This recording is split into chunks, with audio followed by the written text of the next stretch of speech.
Yeah, this afternoon, the official account of AKO show on Instagram published a post that informs us that the UWMMA ruled Jane versus Sanaa as a no contest.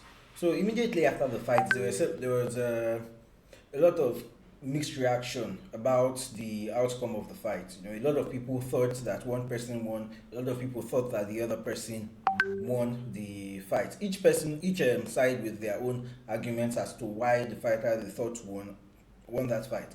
In fact, in the arena, when the results was announced, you had a lot of people feel like, well, there was a lot of, do I say booing or dissatisfaction in the arena about the result of the fight. Here we are not discussing or in this video, I do not intend discussing that particular fight, whether the judges got it right or the judges got it wrong. But what we are looking at is for people who are new fans of the sport, or maybe this is the first time you are seeing UWMMA as a MMA fan. You know, this is just to get us informed as to what UWMMA is and what is their function in the sport.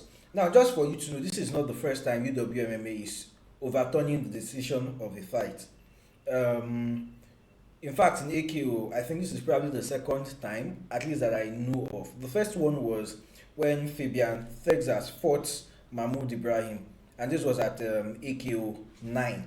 And the reason why this fight was overturned, or in fact, one of the reasons why people thought that there might be an issue with this fight was because in the finishing sequence of the fight, you could see that Fabian Texas hit Ibrahim's head, like the back of his head, a couple times, and that's against the rules.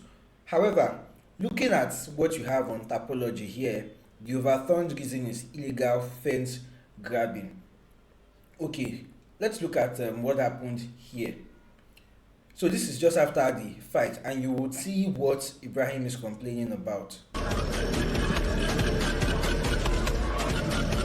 the point is the back of the head. Yeah. Okay, let's look at the finishing sequence of this fight. Now, he gets a knee, which is legal. And then Ibrahim is trying for a takedown, and that is a fence grab, which originally, without that fence grab, he would have gotten that takedown. Let's look at it again. Tries for a takedown. You see that he moved him forward, and there is a fence grab that follows. And Fabian Texas holds the cage till the fight gets stopped. Now, holding or grabbing the cage is already, if you do not know, now you know that is against the rules of MMA. And in fact, that is the reason why why UWMMA ruled that or overturned the decision of this fight. And they overturned it to a no contest. More often than not, when the decision of a fight is overturned, it is usually overturned into a no contest. In the little research I was able to do, I have not been able to find a particular case where the result of the fight was overturned, but the opponent was awarded a win. Most of the time, it's a no contest. Okay, so let's look at UWMMA. Who are these people? UWMMA is United World Mixed Martial Arts Organization, and as it says here, it is the worldwide governing body for professional mixed martial arts. And you can even see that they have posts about AKO. Okay, so what promotions are members of UWMMA? And we'll come under the promotions link here. We have ACA, PFL, RCG, Morador, Shoutout, Integra. There's quite a number of promotions here. But if you looked at this particular fight, this Jane versus Sanaa that was just overturned, one of the things that you might be thinking about is, why does AKO need this particular organization? Why exactly do they need this organization? And one of the reasons why you might ask that is because, okay, you feel like, oh, these people just spoiled the result of someone who I favored to win this fight and who I wanted to win this fight. So it looks like, okay, these people are up to no good. Well, one of the reasons why AKO needs UWMMA is sort of to legitimize the results of the fight. It's to sort of legitimize the results of the fight. So if AKO is organizing bouts and AKO is its own governing body, given the fact that AKO is just a new organization, well, how do you know that those fights have not been, do we say scripted or fixed? How do we know that those fights have not been fixed? You know, when someone, in this case, when someone is not happy with the results of the fight, who do they meet to um, air their discontent? Who do they protest to? And that's where UWMMA comes in. This is an independent governing body from AKO that can review fights and make decisions whether the appeal of a particular fighter makes any sense or not. That's exactly what UWMMA does. They, in this case, they sort of like legitimize the results that AKO gets. And this is good for the promotion and good for the fighters, because if the fighters are coming from a small promotion, which AKO is, in Nigeria, we can call it the biggest, but in the grand scheme of things, it's still a small promotion. If fighters are coming from a small promotion, and that small promotion does not have a good governing body, right, that is looking at their processes, looking at the judging, looking at the rules that they are following, they do not have that, then it doesn't legitimize the results that fighter has gotten. Even if the fighter has looked good in all those fights, it might just be like, okay, maybe they probably just fixed the fights for this fighter, and that's why that fighter looks good. Now, if you look at the number of promotions that are under this particular page, you do not see UFC there. And you can say that one of the reasons why UFC is not there is because UFC is sort of like a very big promotion currently. But that does not mean that UFC is lord and master when it comes to deciding what happens to their fights. In fact, UFC relies on state athletic commissions of states in the US to sanction their fights, and state athletic commissions also have the power to overturn the results of fights. State athletic commissions have the power to do that.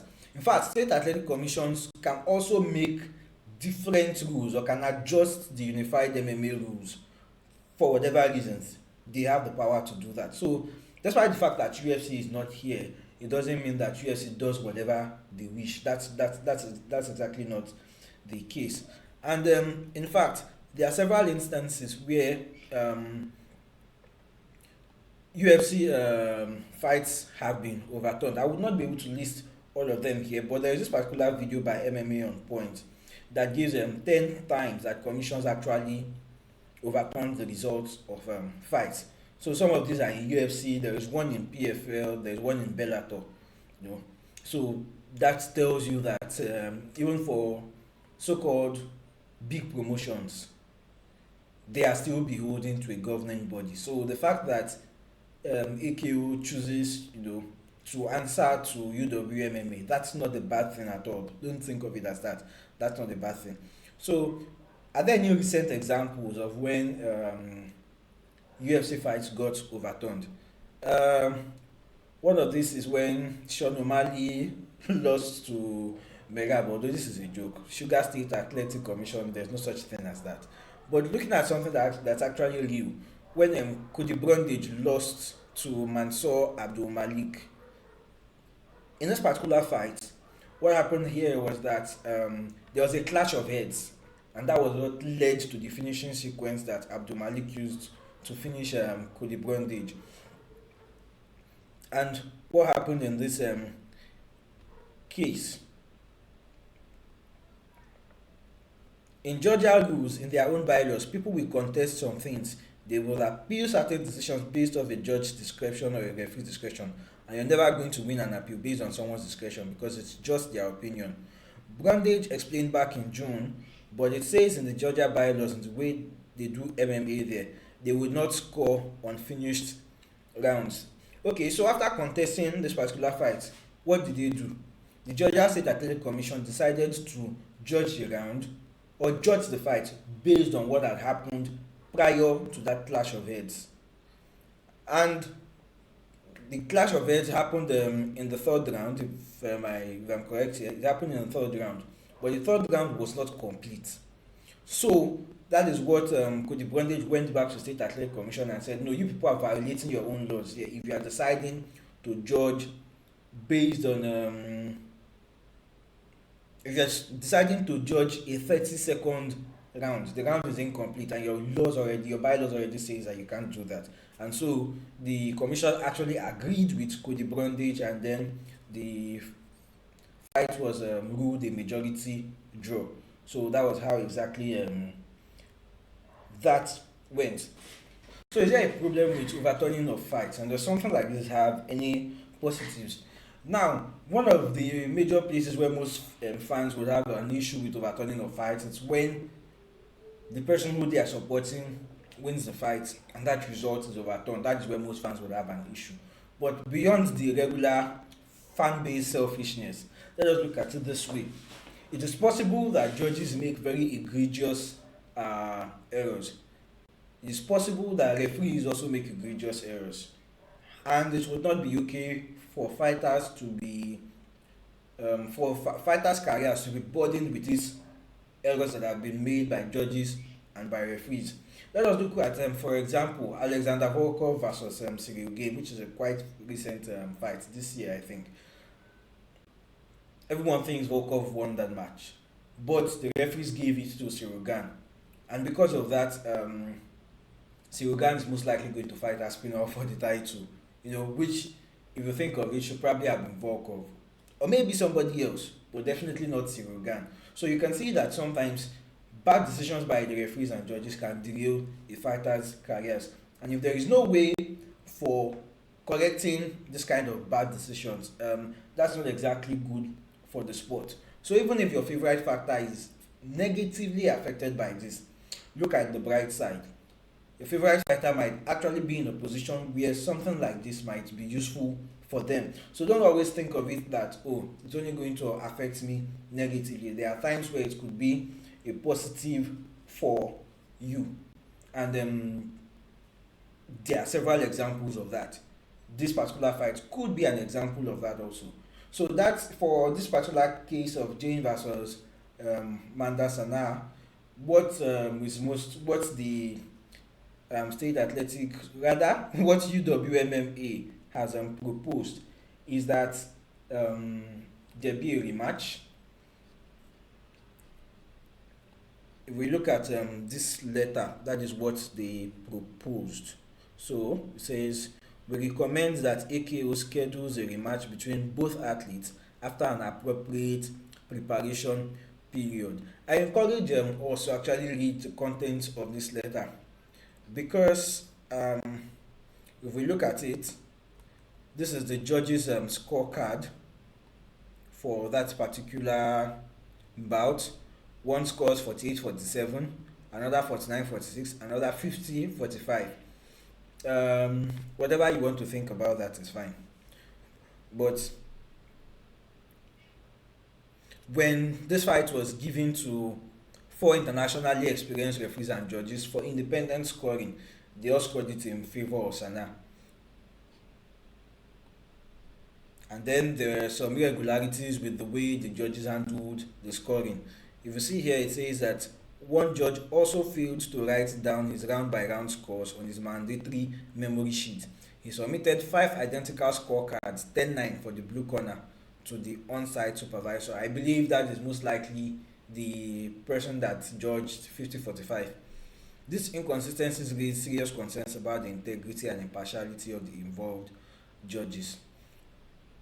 Some people might argue there were some mago or whatever the case may be, but I don't think there's any way for us to know for sure what necessarily happened.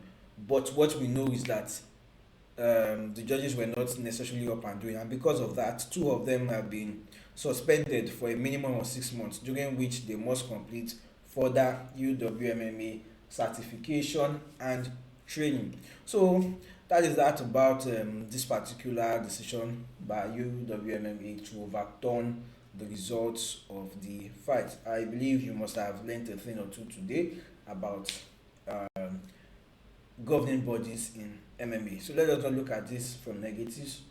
There are definitely a lot of positives to it. Thank you for watching.